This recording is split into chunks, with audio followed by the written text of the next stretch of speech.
Bonsoir et bienvenue sur NTD Actualité. Dans un contexte de déficit commercial français sans précédent depuis 1949, hier, le président Emmanuel Macron a dévoilé sa stratégie pour stimuler la réindustrialisation.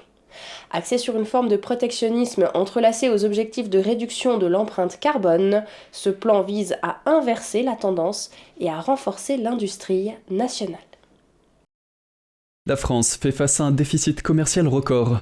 En 2022, il a dépassé 163 milliards d'euros, le plus haut depuis 1949, les importations ayant presque doublé par rapport à l'année précédente.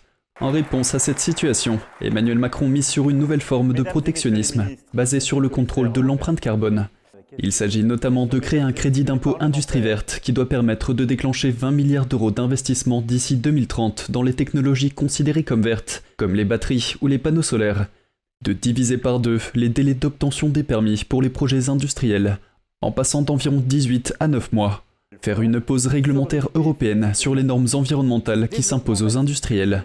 Le président a confirmé la réforme du bonus à l'achat de véhicules électriques pour mieux prendre en compte l'empreinte carbone de la production du véhicule et favoriser les batteries et les véhicules produits en Europe. Une mesure qu'il qualifie de rupture idéologique et de petite révolution. Il a expliqué que cette stratégie vise non seulement à relancer l'industrie française, mais aussi de réduire la dépendance du pays à l'égard des importations, étant donné le contexte de la rivalité grandissante avec la Chine. La question reste donc de savoir si cette stratégie qui lie protectionnisme et objectif de réduction de l'empreinte carbone pourra effectivement inverser la tendance et stimuler la réindustrialisation. Donneriez-vous le feu vert à un chatbot doté d'une intelligence artificielle pour prendre vos décisions financières ? De rapports récents alimentent le débat. Ils montrent que les chatbots sont plus performants que les experts lorsqu'il s'agit de choisir des actions. Et les experts affirment que l'intelligence artificielle pourrait révolutionner la finance et vous aider à gérer votre argent. L'intelligence artificielle a déjà eu un impact sur notre façon de travailler, de vivre et de nous divertir. Et maintenant, il est démontré que son impact perturbe également l'industrie financière. ChatGPT, un robot de conversation alimenté par l'intelligence artificielle, peut apparemment mieux choisir les actions que votre gestionnaire de fonds. C'est ce qui ressort d'une nouvelle expérience menée par le site de comparaison financière Finder.com. Il n'y a tout simplement pas le préjugé qu'ont la plupart des humains. Je ne suis donc pas surpris de voir la première vague d'IA surpasser les humains en matière de gestion de portefeuille. Les résultats de l'expérience ont montré qu'au cours d'une période de 8 semaines, un panier de 38 actions sélectionnées par ChatGPT a gagné près de 5%, surpassant les 10 principaux fonds d'investissement au Royaume-Uni qui ont enregistré une perte moyenne de 0,8%. Parallèlement, une étude récente de l'Université de Floride a révélé que ChatGPT pouvait prédire les mouvements du prix des actions de sociétés spécifiques avec plus de précision que certains modèles d'analyse plus basiques. Alors que les grands fonds utilisent l'IA depuis des années, l'économiste Joe Brusuelas affirme que cette technologie est désormais entre les mains du consommateur moyen et ce, gratuitement. Et c'est à vous de décider si elle peut guider vos décisions financières. La promesse que cela représente pour les ménages américains et leurs finances est de renforcer la gestion globale de l'argent, d'obtenir de meilleurs rendements à moindre prix et de pouvoir faire plus et investir dans un plus large éventail de produits adaptés à ses préférences et à ses besoins individuels. Selon les experts, l'IA peut également vous aider à établir un budget et vous indiquer le montant à épargner par mois afin d'atteindre vos objectifs à long terme, tels que l'achat d'une maison ou la retraite.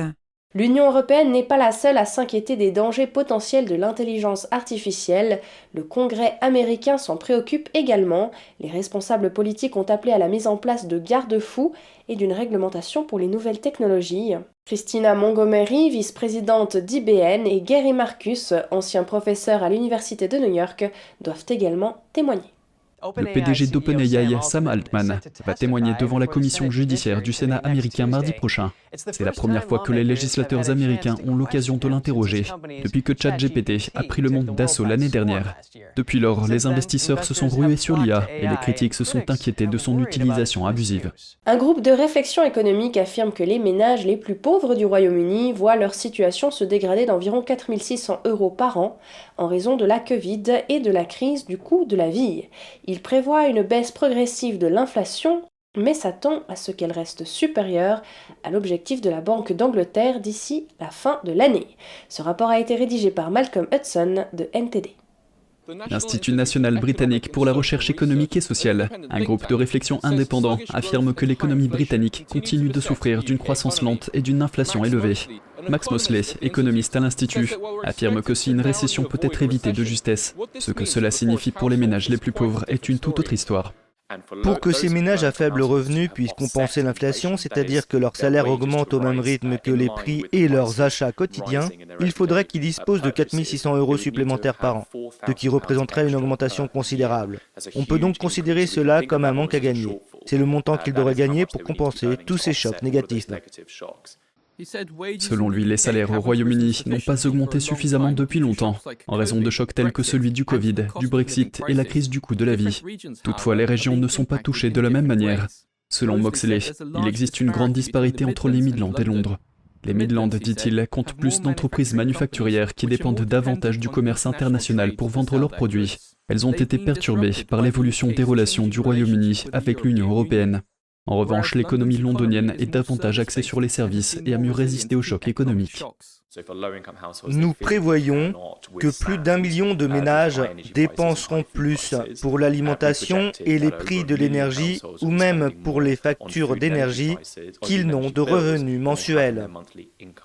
Il a ajouté que cela aurait pour effet de réduire l'épargne des ménages. En outre, Mosley indiquait que les ménages à faible revenu pourraient contracter des prêts sur salaire et des dettes non garanties, afin de payer les prix plus élevés. Pour les ménages à revenus moyens et élevés, nous constatons une épargne de précaution plus importante, presque à l'opposé de ce problème, parce qu'ils ont la possibilité de réduire leur consommation, car ils consomment davantage de produits non essentiels, alors que les ménages à faible revenu doivent consommer davantage, la majeure partie de leurs revenus mensuels étant consacrée aux factures. Mosley estime que les hommes politiques et les responsables de l'élaboration des politiques doivent établir une vision à long terme pour résoudre les problèmes économiques du Royaume-Uni, plutôt que de les modifier à chaque fois qu'il y a un nouveau Premier ministre. Malcolm Hudson, NT d'actualité, Londres.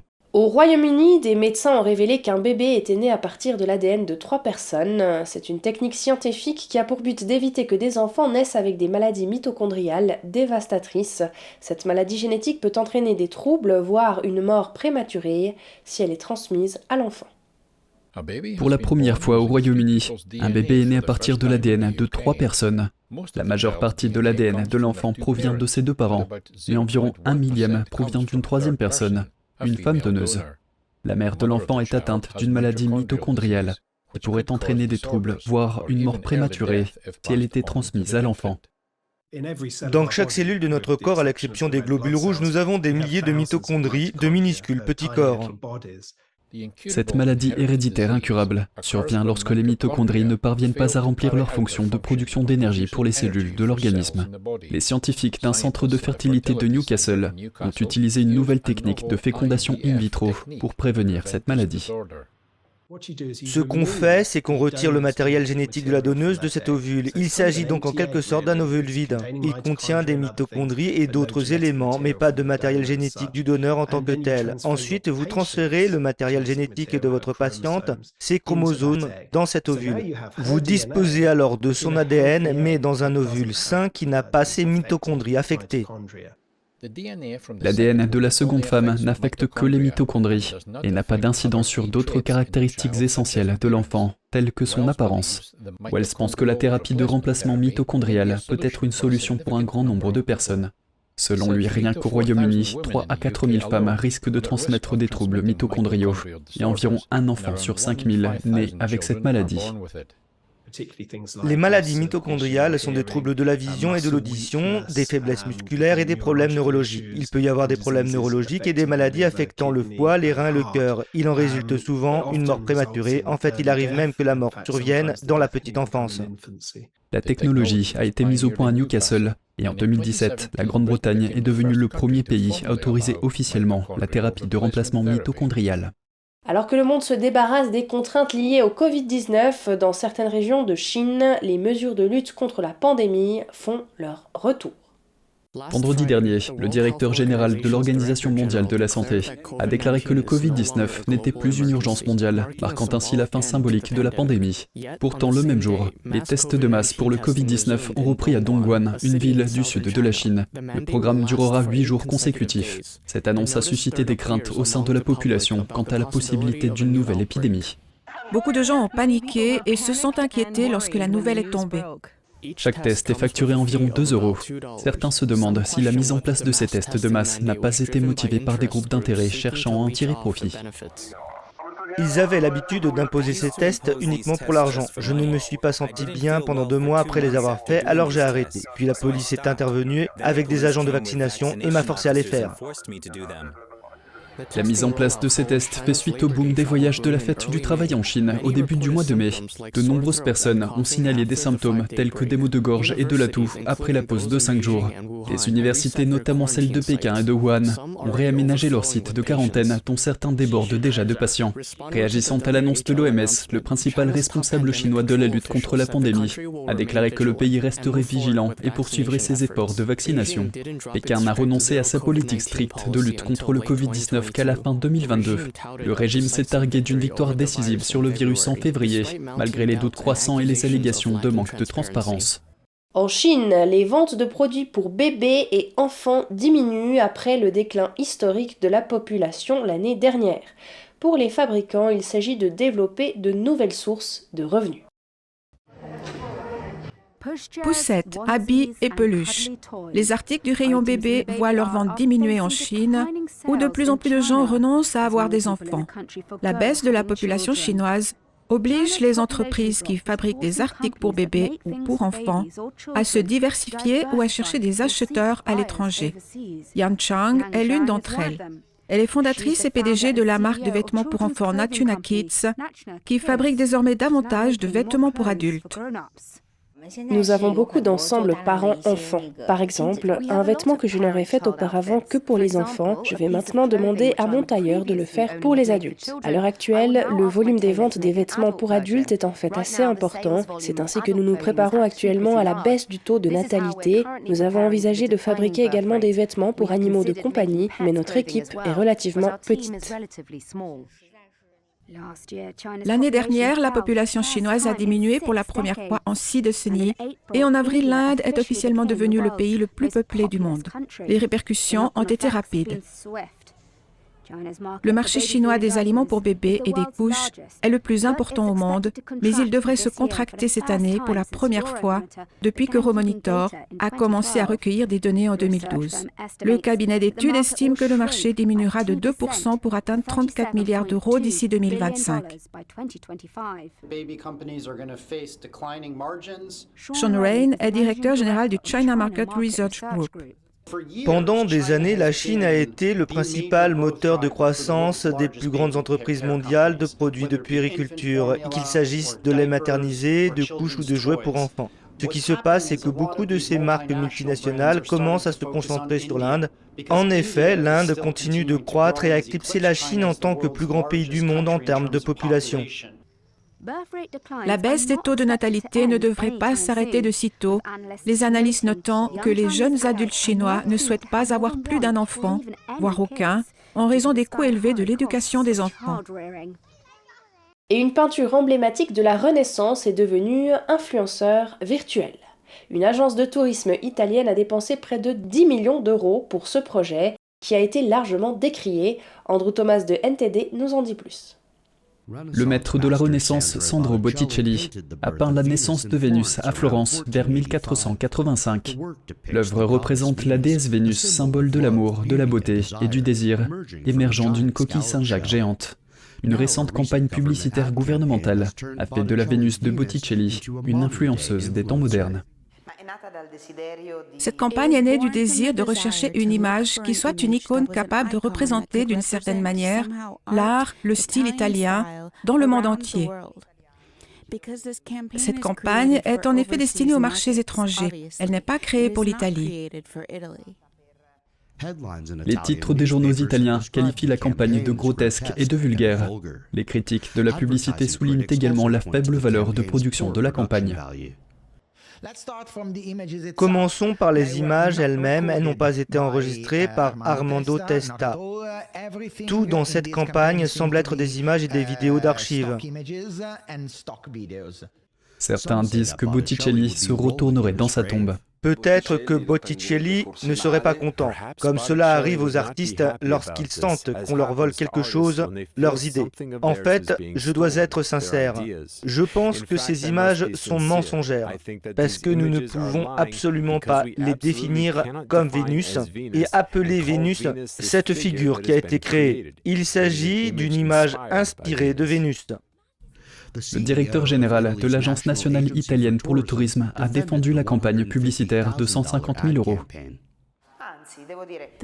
Le fait qu'elle soit devenue si virale et que des marques importantes, ainsi que la créativité parmi les internautes, l'ait rendue vivante, en la plaçant dans des contextes disparates, me semble intéressant en termes de communication sociale.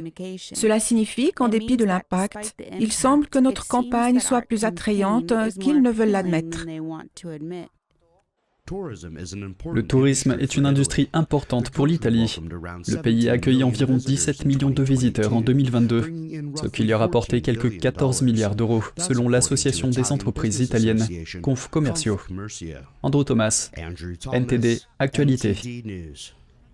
La plus prestigieuse compagnie de danse classique chinoise, Shen Yun, achève sa tournée française 2023 au Palais des Congrès de Paris.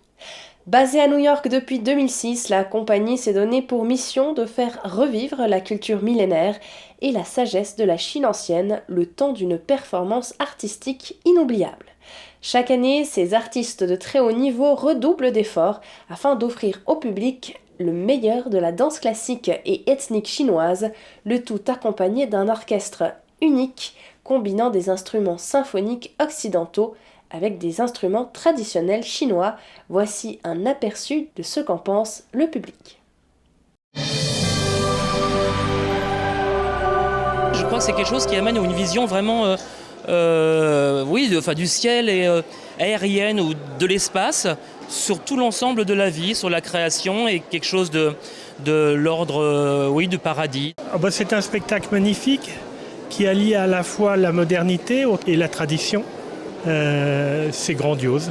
Que je trouve extraordinaire, véritablement extraordinaire. Je suis très admirative des danses, de leur prouesse technique, de leur souplesse et du travail que ça représente pour atteindre une telle perfection. C'est la perfection. Il y a une véritable émotion qui est palpable. Ça raconte une histoire en fait. Et une fois ou deux, une fois certainement, j'ai senti que des larmes venaient un petit peu tout doucement parce que c'est vraiment très très très très beau. Non, il y a beaucoup d'émotions. Il y a une connexion, on sent une force au travers des messages. C'est pas simplement un tableau. Il y a une force, spirituelle, oui.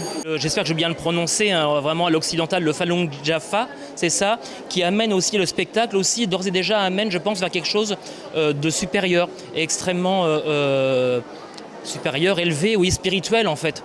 Donc divin, n'ayons pas peur.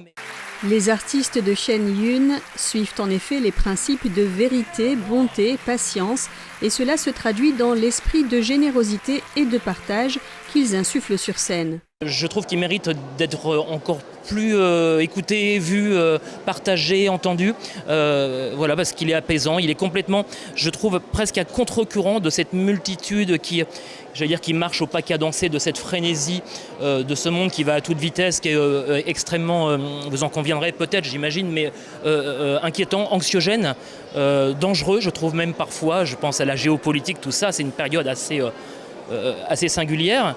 Et là, complètement, c'est l'inverse en fait. Et le monde actuel est difficile, sûrement. Et le monde d'autrefois était peut-être meilleur. Et en fait, le monde qui sera le meilleur sera probablement celui du monde céleste. Depuis le Palais des Congrès de Paris, NTD Télévision. Et c'est ainsi que s'achève cette édition. Merci de nous avoir suivis. Vous pouvez retrouver tous les programmes de NTD sur Genjing World, la plateforme 100% propre pour apprendre, partager, s'amuser ou être inspiré. Pour cela, il vous suffit de taper www.genjing.com/fr ou de cliquer sur le lien qui se trouve sous notre vidéo YouTube. Quant à nous, on se retrouve lundi à 20h pour une nouvelle édition et d'ici là, je vous souhaite à toutes et à tous et au nom de toute l'équipe, une excellente soirée sur NTD.